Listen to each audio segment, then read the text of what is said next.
बच्चों, समर्पण ज्ञान स्कूल से मैं तेजल पटेल और आज हम पढ़ेंगे कक्षा 1 का पाठ क्रमांक 11 जिसका शीर्षक है पतंग। बच्चों, चित्र में आपको दिखाया गया है कि आसमान में कितनी सारी रंग बिरंगी अलग अलग कलर की पतंगे हैं और नीचे बच्चे का चित्र है जो बड़े ही खुश और उत्साह के साथ पतंगे चगा रहे हैं। तो पतंग का नाम सुनते ही आपको पतंग वाला जो त्योहार है पतंगोत्सव उसका नाम आपको याद आ गया होगा। किस त्योहार पर हम पतंग चगाते हैं? उसका नाम है मकर संक्रांति, जो जनवरी में आता है और उसकी तारीख भी फिक्स रहती है, बराबर 14 जनवरी यानी कि मकर संक्रांति। तो मकर संक्रांति के त्योहार पर हम पतंग चगाते हैं और उसी दिन एक खास चीज़ और होती है जो हर किसी के घर में होता है कि हम उस दिन तिल और गुड़ के लड्डू भी खाते हैं। तो उसी त्योहार के दिन जो हम पतंग उड़ाते हैं उसी पतंग के ऊपर यहाँ पर सुंदर सी कविता है जो हम अभी पढ़ेंगे।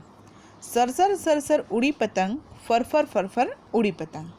बच्चों, यहाँ पर दो आवाज़ें दी है। पतंग के उड़ने पर जो आवाज़ आती है उसके लिए दो आवाज़ें दी है, एक तो सर सर सर सर और दूसरी फर फर फर फर। तो ये इस तरह से पतंग जो है वो आसमान में उड़ती है। इसको काटा उसको काटा, खूब लगाया सैर सपाटा। सैर सपाटे का मतलब होता है कि यहाँ वहाँ पर घूमना। तो कवि लिख रहे हैं कि पतंग जो है वो पूरे आसमान में यहाँ वहाँ पर सैर सपाटा कर रही है, यानी कि घूम रही है। और पतंग उड़ाने वाला बच्चा, जो व्यक्ति पतंग उड़ा रहा है, वो भी उसके पीछे पीछे यहाँ वहाँ पर सैर सपाटा करता है ना, क्योंकि पतंग जहाँ जहाँ जिस दिशा में जाएगी उसको भी उसी दिशा में उड़ना भागना पड़ेगा। तो पतंग और बच्चा दोनों यहाँ वहाँ पर सैर सपाटा कर रहे हैं। इसको काटा उसको काटा, यानी कि उसके रास्ते में दूसरी जो पतंग आती है तो वो उसको कट कर देती है, क्योंकि पतंग चगाने में जो मज़ा है उससे कई ज़्यादा मज़ा आता है दूसरों की पतंग को काटने में, और उससे भी ज़्यादा मज़ा आती है कि दूसरों की कटी हुई पतंग को इकट्ठा करने में, है ना। तो ये मस्तियाँ जो है उसका हम इस त्योहार पर आनंद लेते हैं। अब लड़ने में जुटी पतंग, अरे कट गई लुटी पतंग। पतंग के बारे में कहा है कि पतंग जो है वो किस में जुट जाती है? लड़ने में।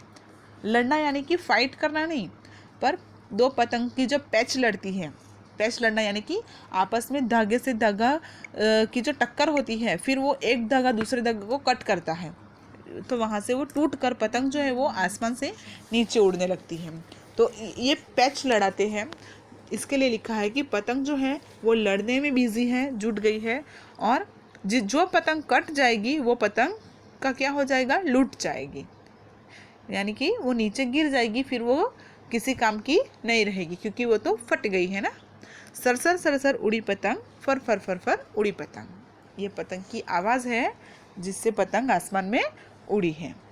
तो बच्चों, ये कविता जो है आपको इसका पठन करना है और इसके जो शब्द है उसे ध्यान से देखकर कौन सी मात्रा कहाँ पर लगी है वो देखना है।